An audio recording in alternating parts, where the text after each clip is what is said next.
யூதித்து அதிகாரம் 16. யூதித்து பாடிய பாடல். என் கடவுளுக்கு முரசு கொட்டுங்கள், ஆண்டவருக்கு மேல தாளங்களோடு பண் இசையுங்கள். அவருக்கு திருப்பாடலும் புகழ்பாவும் இசையுங்கள். அவரது பெயரை புகழ்ந்தேத்துங்கள். ஆண்டவர் போர்களை முறியடிக்கும் கடவுள். மக்கள் நடுவே தம் கூடாரத்தை அமைத்துள்ளார். துரத்துவோரிடமிருந்து என்னை அவர் விடுவித்தார். அசீரியன் வடக்கு மலைகளில் இருந்து வந்தான். எண்ணற்ற படை வீரர்களுடன் வந்தான். அவர்களது பெரும் திரள் ஓடைகளை தடுத்து நிறுத்தியது.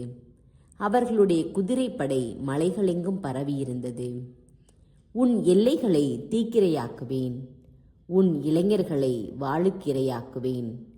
உன் குழந்தைகளை தரையில் அடித்து கொள்வேன், உன் சிறுவர்களை கவர்ந்து செல்வேன். உன் கன்னி பெண்களை கொள்ளை பொருளாக கொண்டு போவேன் என்று அசீரியன் அச்சுறுத்தினான். எல்லாம் வல்ல ஆண்டவரோ ஒரு பெண்ணின் கையால் அவர்களை முறியடித்தார். வலிமை வாய்ந்த அவனை இளைஞர் வெட்டி வீழ்த்தவில்லை, அரக்கர்கள் அடித்து நொறுக்கவில்லை, உயரமான ராட்சதர்கள் தாக்கவில்லை. ஆனால் மேராரியின் மகள் யூதித்து தன் முக அழகால் அவனை ஆற்றல் இழக்க செய்தார். இஸ்ரேலில் துயருற்றோரை தூக்கிவிட அவர் கைம்பெண்ணுக்குரிய தம் ஆடைகளை களைந்தார். தம் முகத்தில் நறுமண எண்ணெய் பூசிக்கொண்டார். தலையை வாரி முடித்து மணிமுடியை சூடிக்கொண்டார். அவனை மயக்க மெல்லிய உடையை அணிந்து கொண்டார். அவரது காலணி அவனது கண்ணை கவர்ந்தது. அவரது அழகு அவனது உள்ளத்தை கொள்ளை கொண்டது. அவரது வாள் அவனது கழுத்தை துண்டித்தது. பாரசீகர் அவரது துணிவை கண்டு நடுங்கினர். மேதியர் அவரது மன உறுதியை பார்த்து கலங்கினர். தாழ்வுற்ற என் மக்கள் முழக்கமிட்ட போது பகைவர்கள் அஞ்சினார்கள். வலிமை இழந்த என் மக்கள் கதறிய போது அவர்கள் நடுங்கினார்கள். என் மக்கள் கூச்சலிட்ட போது அவர்கள் புறம் காட்டி ஓடினார்கள். பணி பெண்களின் மைந்தர்கள் அவர்களை ஊடுருவ குத்தினார்கள். தப்பியோடியவரின் பிள்ளைகளுக்கு இழைப்பது போல் அவர்களை காயப்படுத்தினார்கள்.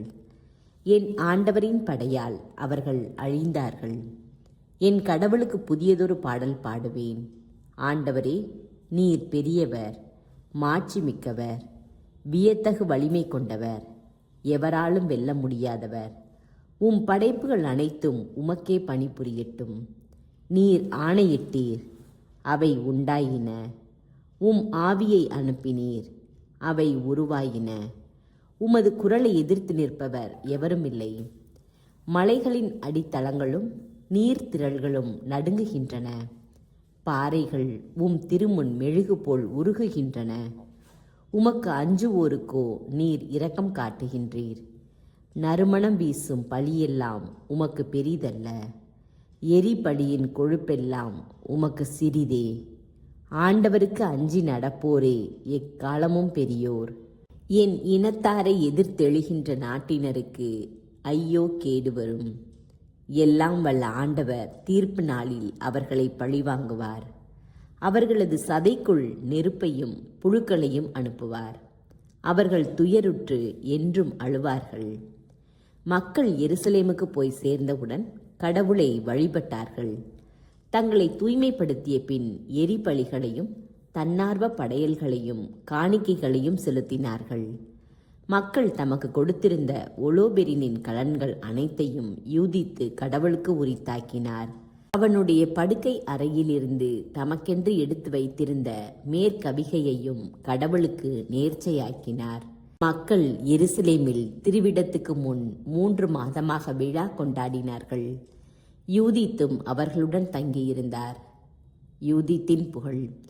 பிறகு ஒவ்வொருவரும் அவரவர் தம் இல்லத்துக்கு திரும்பினர். யூதித்து பெத்தூலியாவுக்கு சென்று தம் உடைமையை வைத்து வாழ்க்கை நடத்தினார்.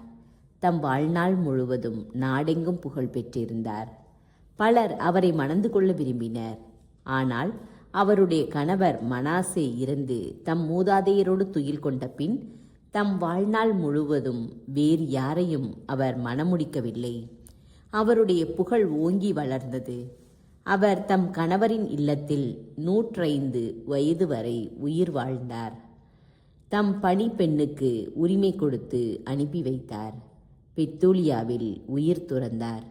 அவர் கணவர் மனாசேயின் குகையில் அவரை அடக்கம் செய்தனர்.